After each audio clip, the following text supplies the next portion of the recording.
Hi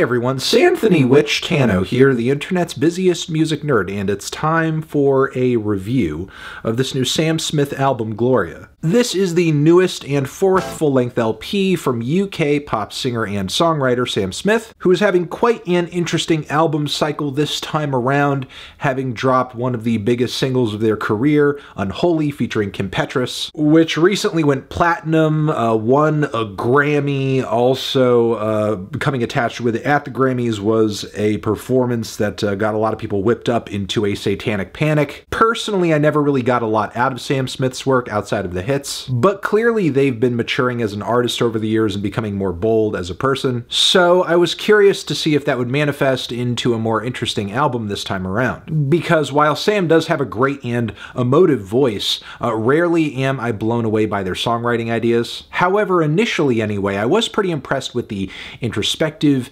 intimate, and sensual angles that Gloria was hitting. Simply put, this is a record about love, but not in a vacuum, as many of the songs on this record have a queer perspective to them that is very well aware of the increasingly hostile and bigoted world that it exists in, which comes through via some of the interludes as well as the inner workings of the lyrics here. For sure, this album is making some pretty big and essential statements for the paradigm we're currently living in, which is why I was so surprised to see the track list of this thing running so scant and for the music to consistently be so low impact. The opening ballad, Love Me More, features a moving sentiment about loving yourself, appreciating yourself more. Sam fights off all the criticism and self-loathing that may have been eating at them over the years, setting that to some sweet gospel-style organs, which are nice, but then the pre-packaged vocal melody and very bland hip-hop beat are kind of another story. Sure, it's an easy and pleasant listen, but it's also a lacking one as well, as the whole thing feels like the musical equivalent to a super wholesome meme you might catch on Facebook or a motivational poster. Something to kind of put you into a positive mindset before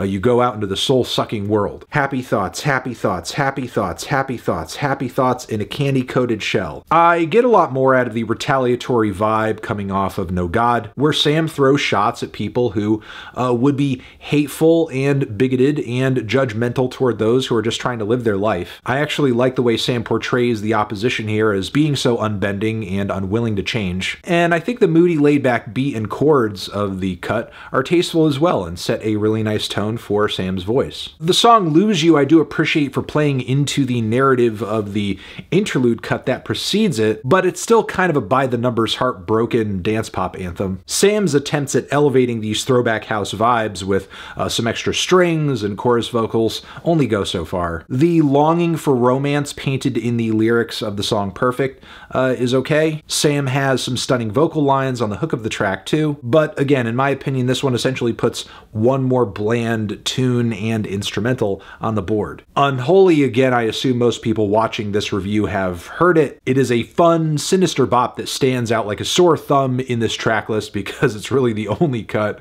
that is so damn over the top with such a hulking beat. It's a bulky banger that soundtracks a pretty simple story about a guy who is going out and not keeping his business clean, being naughty, being a bad boy. He's getting hot at the body shop, doing something unholy. He's left the kids at home, which I think that was a good decision. They should probably stay there. I like the track, but even though it sounds as big as it does, there's not really a whole lot to say about it, other than that it's wholesome, good, salacious entertainment. How to Cry is a really great vulnerability anthem. With another stunning vocal performance, I find the whole sentiment of the track to be moving, even if at the end of the day there is kind of an ick equation-based formula going on between the melodies and the structure of the track. Then from here we move into a very so-so second half of the record. The sexy and sensual 6 shots definitely does its job as a love maker, but it's pretty in one ear and out the other.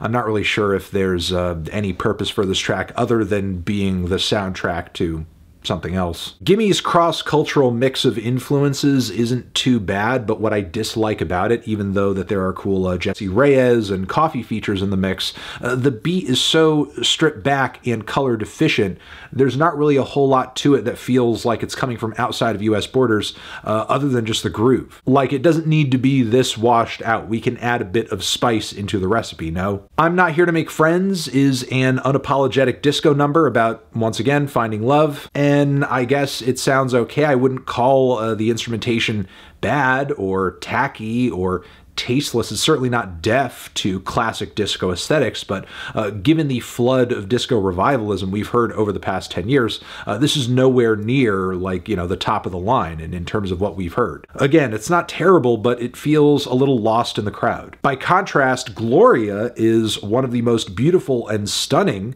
sounds I've heard on any Sam Smith album ever. The gospel-inspired group vocal passages throughout it are amazing, but it's barely even a song. It's kind of just a glorified interlude that doesn't even span 2 minutes. So then we have the closer, Who We Love, featuring Ed Sheeran, which narratively does a good job of tying the album's overall sentiments on love up, but the distant pianos and beat don't really have much bite. And if you were going into this thing hoping to hear some kind of unique, interesting vocal chemistry going on between Sam and Ed, you're going to be sorely disappointed. But look forward to hearing this track play at a friend or a family member's wedding in the next few years or so. So I think this record overall has some heart to it, some decent intentions, some good vocal performances too, but outside of a few standout moments, this very short record is packed to the brim with generic songwriting and instrumentation that is painfully average in just about every way imaginable. So while I do like what Sam Smith is trying to deliver in terms of a message and what Sam brings also to the table